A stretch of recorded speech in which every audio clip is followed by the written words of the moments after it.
तुम्हें हमारे नाम के साथ साथ अपना नाम भी सुनाई देगा। पर ये बालक है कौन? प्रतीक्षा करो देवी, कुछ समय पश्चात तुम्हें अपने प्रश्न का उत्तर मिल जाएगा।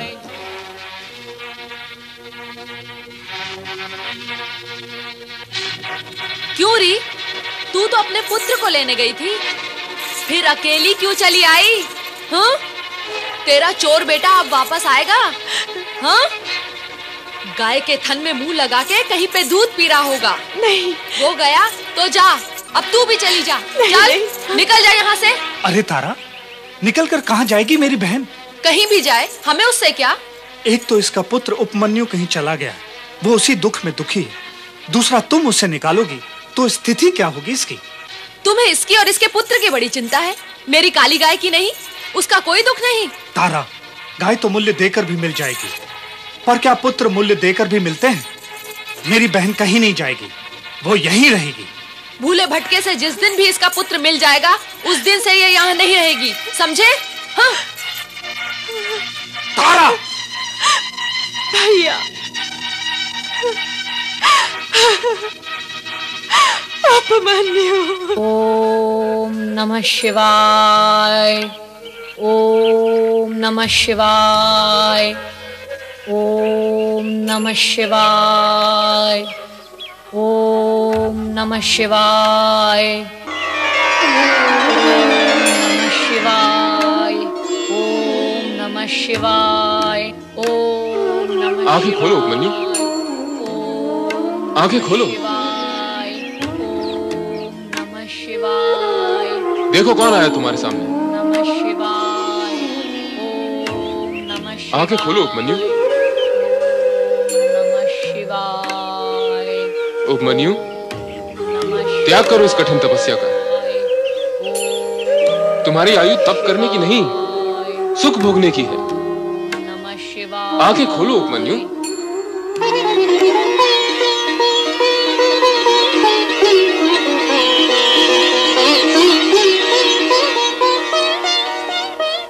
प्रिय उपमन्यु, मैं तुम्हारी दरिद्रता दूर करने आया हूं, तुम्हें स्वर्ग का सुख प्रदान करने आया हूं।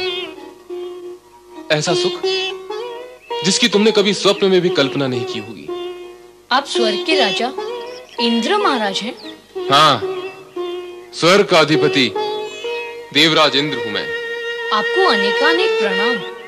पर इंद्र महाराज, मैंने न तो आपकी आराधना करके आपको बुलाया और न स्वर्ग के सुख की कामना की है, फिर क्यों आप मेरी आराधना में विघ्न डालने आ गए हैं? क्या मैं तुम्हारी आराधना में विघ्न डालने आया हूं? अरे भोले बालक, मैं तो तुम्हारा हित करने आया हूं, पर ये तो बताओ कि तुम आराधना किसकी कर रहे हो?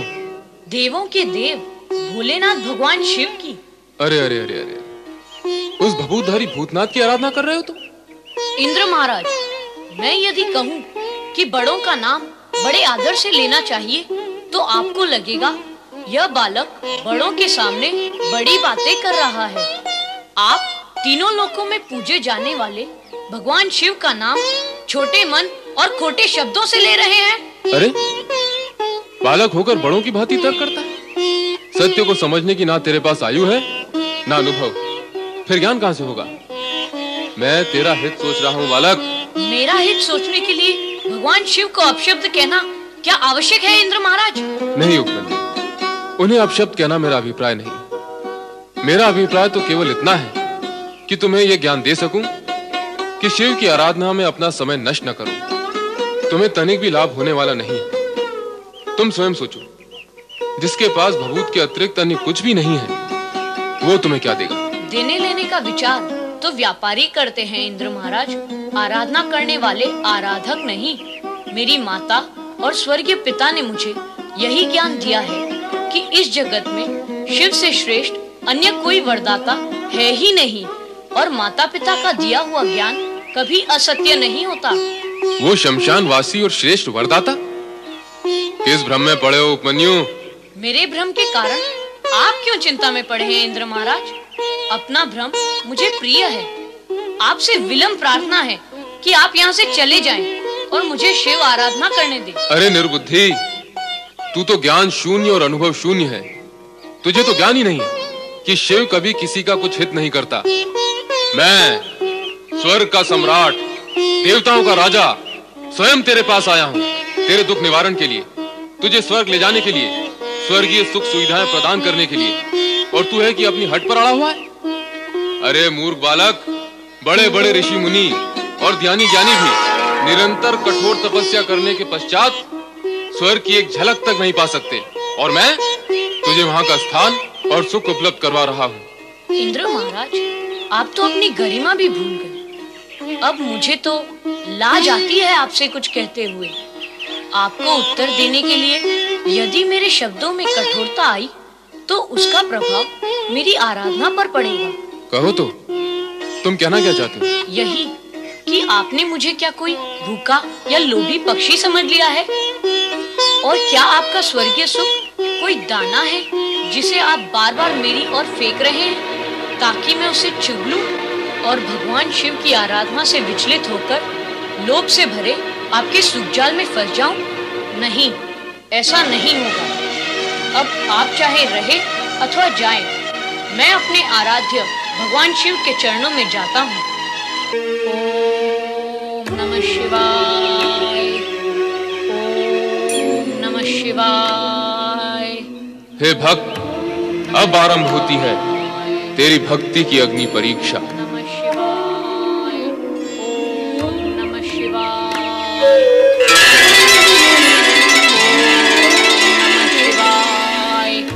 ओम नमः शिवाय। अब भी समय है रे अज्ञानी, मान ले मेरी बात, त्याग दे शिव का विचार। नहीं, प्राण त्याग सकता हूँ किंतु भगवान शिव का विचार और भक्ति नहीं त्याग सकता। भोलेनाथ, मेरे वेश में, हाथ में गदा, वस्त्र भी मेरे ही जैसे, क्या कारण हो सकता है इसका? अंतिम बार विचार कर ले अज्ञानी बालक, मैं तुझे स्वर्ग का स्वामी बना सकता हूँ।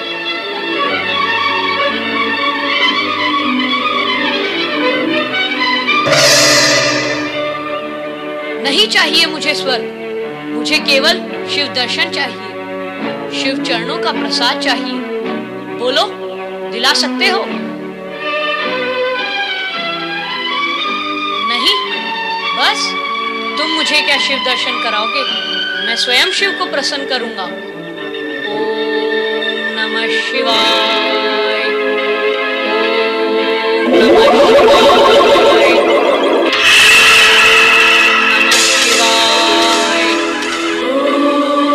ओम नमः शिवाय, ओम नमः शिवाय, ओम नमः शिवाय, ओम नमः शिवाय, ओम नमः शिवाय, ओम नमः शिवाय, ओम नमः शिवाय, ओम नमः शिवाय, ओम नमः शिवाय,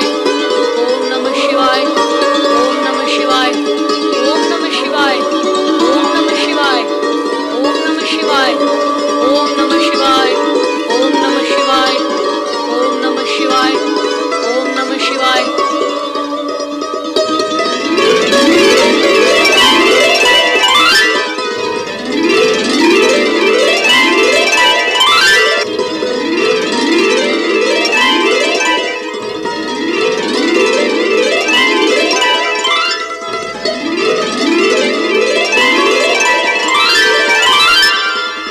ओम नमः शिवाय, ओम नमः शिवाय, ओम नमः शिवाय, ओम नमः शिवाय।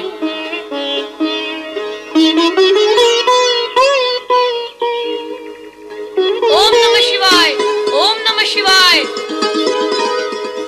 ओम नमः शिवाय, ओम नमः शिवाय, ओम नमः शिवाय, ओम नमः शिवाय, ओम नमः शिवाय, ओम नमः शिवाय, ओम नमः शिवाय, ओम नमः शिवाय, ओम नमः शिवाय। हे शिव भगवान, मैं आपकी शरण में आया हूँ। मुझे जितना आता है, जैसा आता है, मैं आपका नाम ले रहा हूँ, आपको पुकार रहा हूँ। मैं तो माँ को भी माँ कहकर पुकारता हूँ तो वो आती है। आप भी शिव हैं, ओम है। मेरी पुकार सुनो, मुझे दर्शन दो भगवान, मुझे दर्शन दो। तुम तो सारे जगत के पिता हो। मैंने सुना है कि माता पिता तो बालक की एक पुकार पर दौड़े चले आते हैं, फिर आप क्यों नहीं आ रहे? क्या मुझसे अप्रसन्न है? बोलो भगवान, बोलो बोलो जगत पिता, बोलो। अरे हठ धर्मी बालक, तू फिर विचार कर ले, तुझे स्वर्ग मिल सकता है। तेरी माँ और तेरे पूर्ण परिवार को स्वर्ग सुख मिल सकता है। आप यहाँ भी आ गए? तेरी भलाई के लिए। तेरी माँ को स्वर्ग सुख मिलेगा तो तेरा पुत्र धर्म सफल हो जाएगा, और धर्म की सफलता से बढ़कर अन्य क्या कर्म और उपलब्धि हो सकती है रे बालक? धर्म और कर्म का ज्ञान तेरे जीवन को सुखी बनाएगा। नहीं नहीं नहीं, मुझे धर्म कर्म जानना भी नहीं है। मुझे केवल शिव दर्शन चाहिए। शिव दर्शन, शिव दर्शन।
प्रिय उपमन्यु, मैं तुम्हारा आराध्य शिव हूं।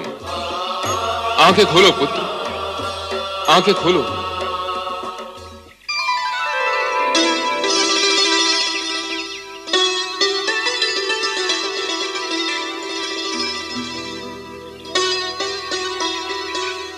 प्रभु, मेरे भोलेनाथ। प्रिय भक्त उपमन्यु, मेरे द्वारा ली गई कठोर से कठोरतम परीक्षा में तुम खरे उतरे हो। इस अल्प आयु में निरे बालक होते हुए भी तुमने स्वर्ग के प्रलोभन तक को ठुकरा दिया। मुझे तुम जैसे संतोषी प्राणी ही प्रिय हैं। मैं तुमसे अत्यंत प्रसन्न हूं। तुम्हारा नाम नैष्टिक शिव भक्तों में अमर रहेगा। भोलेनाथ की जय हो। आओ पुत्र उपमन्यु, पितृभाव से मैं तुम्हें हृदय से लगाने के लिए उत्सुक हूं। प्रभु, आओ पुत्र उपमन्यु। मेरे आराध्य, मेरे भोलेनाथ, मेरे शिव, मेरे भगवान, मेरे स्वामी, मेरे आराध्य, मेरे भोलेनाथ, मेरे शिव। मैंने कहा था ना देवी कि तुम्हारा पुत्र वियोग शीघ्र ही समाप्त होगा। ये देखो, तुम्हें उपमन्यु के रूप में एक और पुत्र प्राप्त हुआ है। इसे तुम अपनी ममता का वरदान दो। जाओ पुत्र। माता पार्वती को प्रणाम। पुत्र उपमन्यु,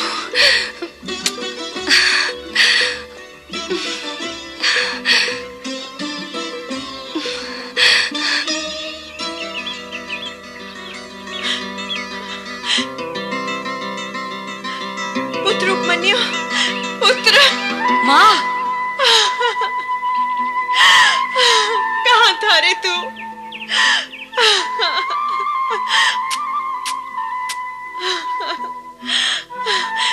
तूने मेरा स्वप्न साकार कर दिया पुत्र। स्वयं भगवान शिव और माता पार्वती ने तुझे अपना पुत्र स्वीकार किया है। अरे, शिव और पार्वती की जो कृपा तुझे प्राप्त हुई है वो तो देवगण भी प्राप्त नहीं कर सकते। देव तुल्य संपदा प्राप्त कर ली तूने पुत्र। देवराज,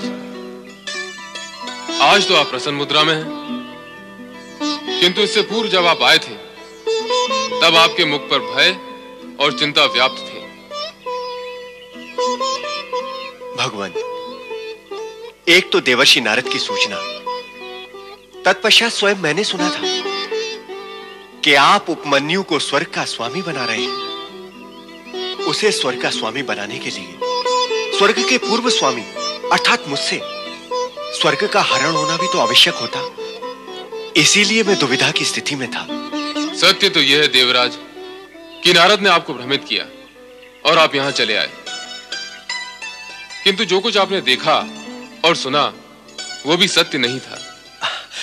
समझ गया भोलेनाथ, वो सब आपकी लीला थी। उपमन्यु की परीक्षा और आपकी लीला का ज्ञान उस समय मुझे नहीं हो सका था। भगवान, मैं अपने अज्ञानपूर्ण आचरण के लिए लज्जित हूं और क्षमा याचक भी। भोलेश्वर, मुझे क्षमा करें।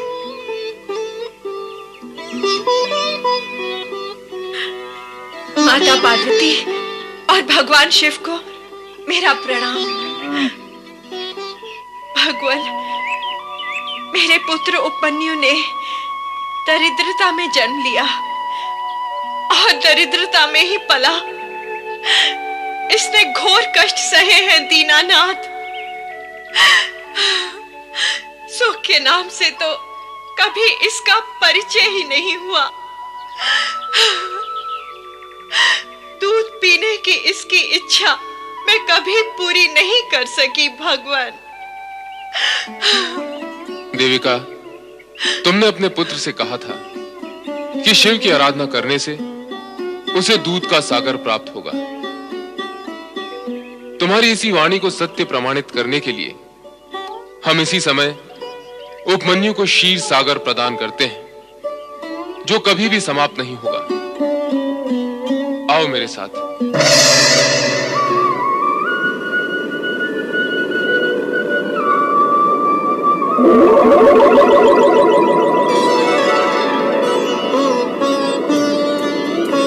विशाल क्षीर सागर के दूध से सभी शिव भक्तों की दूध की इच्छा पूर्ण होगी। कोई भी अतृप्त नहीं रहेगा।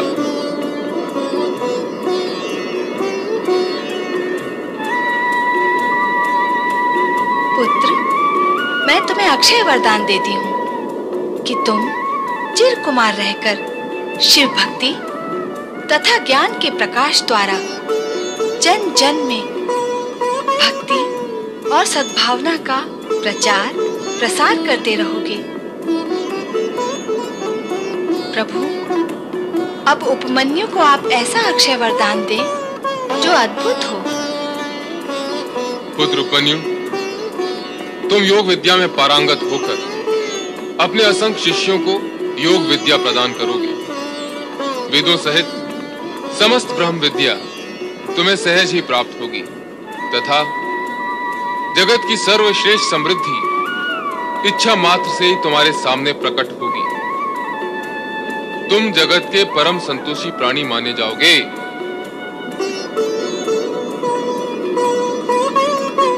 प्रभु, आपकी कृपा के अतिरिक्त अन्य मुझे कुछ भी इच्छा नहीं है। ओम नमः शिवाय। प्रणाम देवेश्वर। प्रणाम माता।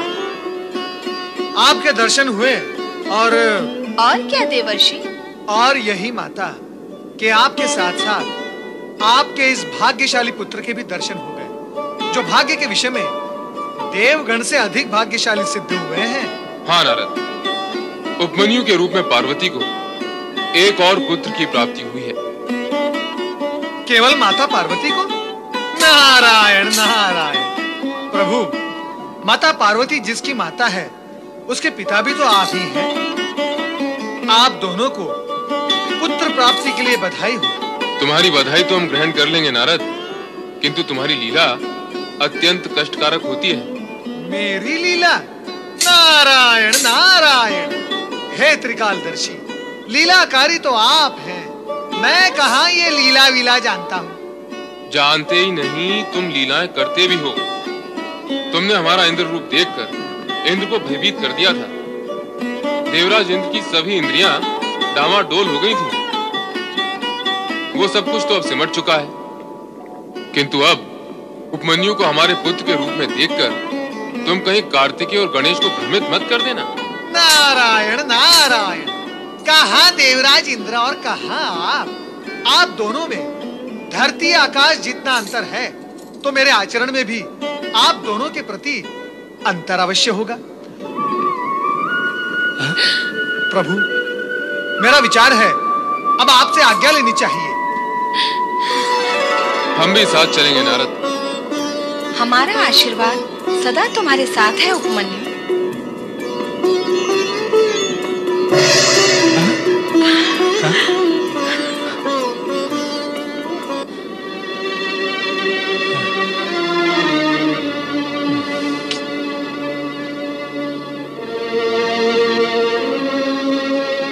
हमें क्षमा कर दो बहन।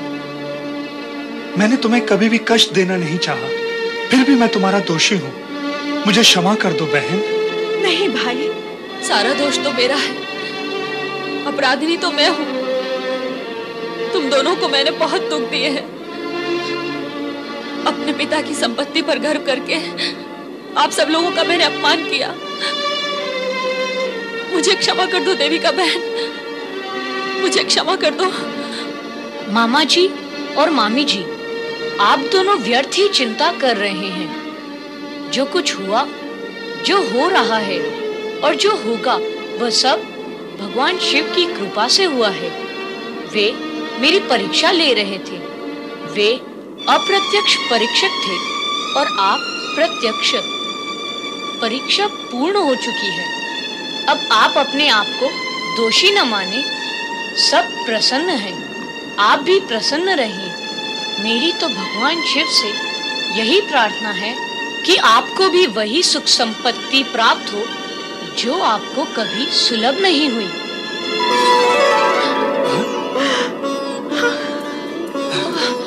अरे क्या?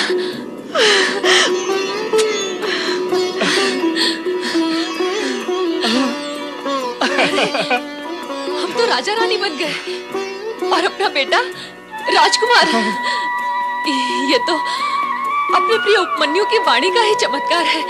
बहन देविका, उपमन्यु के कारण हमें दूर से भगवान भोलेनाथ और माता पार्वती के दर्शन भी हुए और ये वैभव भी।